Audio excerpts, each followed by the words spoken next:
So I think the market's discounted this already mainly, and that the low potentially is in because what will be happening in 12 months' time? In 12 months' time, we will have seen a recession and we will likely be coming out of it. Whether we're fully out of it or not, doesn't matter. A recession at some point in the future means that the Federal Reserve will stop hiking and will stop shrinking the balance sheet. And they will probably go towards cutting. In the future, in 12 months' time, the probability of inflation being, at 8% is extremely low because of the year-on-year computational differences and the fact that oil, copper, freight rates, everything has come down massively. So I'm thinking that there is a probability that inflation goes negative within 18 months. So if we look out 12 months, the recession is behind us, rates are lower, and inflation is low. Okay, so that is a very good outcome for risk assets and crypto.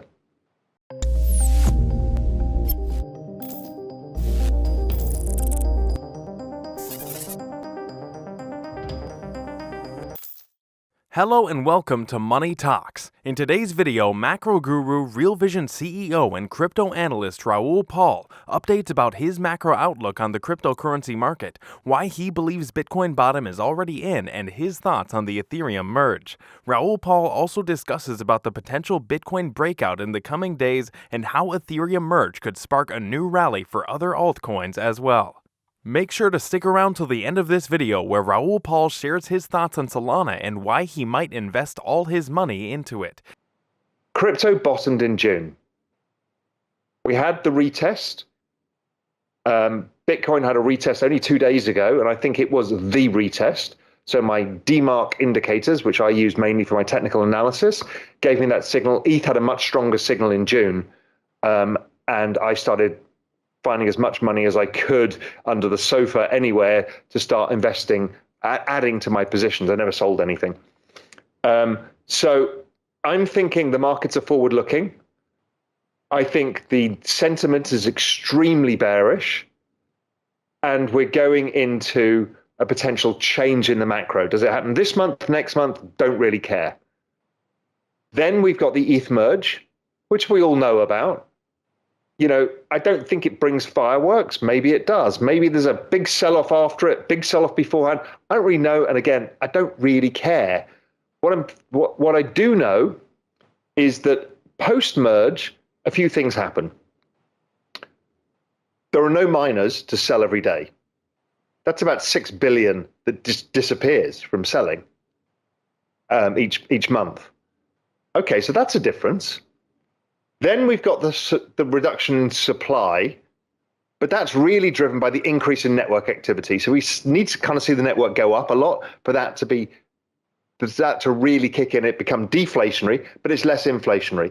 So there's less ETH around, but then we've got this magic. The magic is you've just introduced yield into the ETH ecosystem in a secure way. So therefore, because it's a protocol level. So therefore, this is going to attract new people into the ecosystem who want to get ETH for yield. So you've got a demand shock.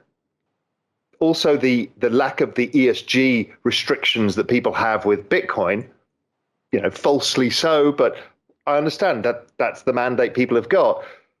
So you've got people who are frustrated who wanted to invest but couldn't because of ESG and Bitcoin. The ETH merge, they're waiting for it to happen. ETH now has a yield. A lot of institutions don't own gold because it doesn't have a yield. So you've got this technology asset that represents a big, exciting future with a yield, with a limited supply.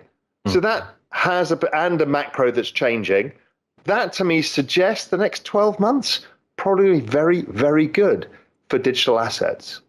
Bitcoin surged on Friday this week by breaking back above the $20,000 mark as the US dollar weakened and stocks jumped. The world's largest cryptocurrency was last trading 10% higher at $21,268 after falling below $19,000 earlier in this week and to its lowest level since mid-June.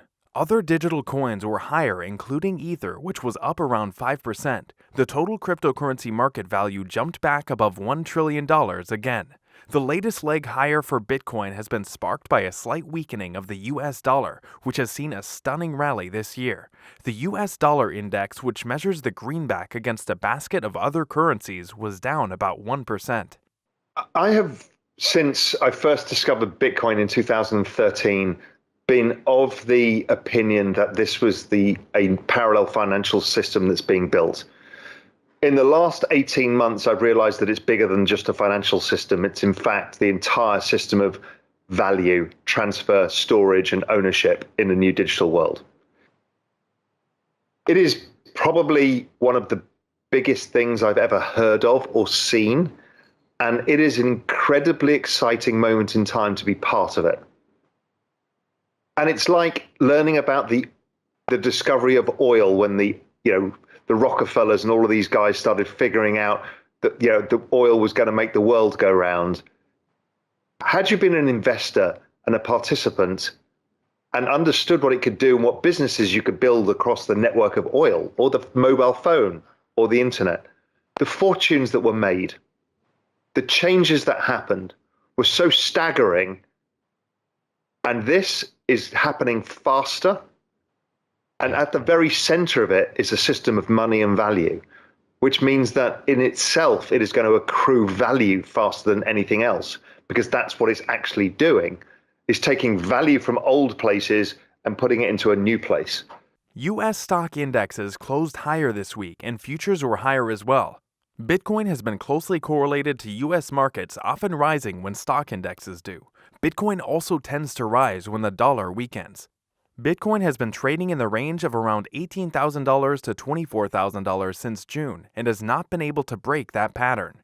This rally could be a bearish retest of the $22,500 to $23,000 price. Hence, unless it breaks that level convincingly and closes above, we would still think that it is a bearish rally that could see more ranging and downside. So that's at the basic level. And then I'm trying to think through, okay, in a new world where ETH is this very important asset, it's still going to have problems. It's still going to be expensive, and it's still going to be slow. So as adoption keeps building, a lot of adoption spills outside of the ETH into the Solana, Avalanche, and a bunch of other protocols as well. So I think we're going to see ETH lead the charge, and then we'll see this tail of stuff starting to come as we start a new bull market. And generally things work that way. So I think a lot of these layer ones this time around will be like ETH in the last cycle. They'll end up becoming very large dominant change. Which ones? Yeah. Don't really know. My bet's really on Solana, but it could be any of these, and I'm kind of indifferent right now. Solana's, as I said, I got more allocated towards that than I have to some of the others, but I'm watching them and waiting to see. I've had also technically a perfect monthly, daily, weekly DMARC setup in the Solana ETH cross. Now, I'm not yet ready to make the bet that I would switch my ETH into Solana, but I have some. But I'm observing that to say, let's see if that plays out, because that will be a narrative that people don't really expect. And I'm not saying that Solana becomes bigger than ETH or anything of that sort. I'm just saying, could it outperform in this cycle? So I think we're at the new cycle point. The logarithmic chart, we got to the 2 standard deviations oversold. Everybody knows the on-chain metrics. We've got the perfect setup. Is it today? Is the low in? I would give it an 80% probability, but there's a 20% chance it's not. So I'm very focused right now on watching the price structure. And the final thing to give you is the big one for me is ETH breaking about the 2000 level. That would give us an inverted head and shoulders low. And also there's a downtrend from the high, and it would have then broken a wedge pattern to the upside. And that would be the start of the run to new highs whenever that occurs. Crypto markets have been anticipating a major network upgrade to Ethereum called the Merge, which proponents say will make the blockchain more efficient. The merge is expected to be completed by mid-September. In the run-up to the event, the price of Ether, the native token of Ethereum, has far outpaced Bitcoin. Financial markets are also looking for signs of cooling inflation when the U.S. Consumer Price Index is reported next week, and investors are also keeping an eye on signals about the Fed's rate hike path. On Thursday, Fed Chair Jerome Powell said he is strongly committed to fighting inflation, suggesting further rate rises could be coming. If inflation cools and with anticipation around the Ethereum merge, Bitcoin could test the $22,000 level, but also offered a warning. So, do you agree with Raoul's take on Ethereum and Solana? Tell us in the comments. Also, don't forget to like and subscribe. See you soon with the next video. Thank you so much for watching.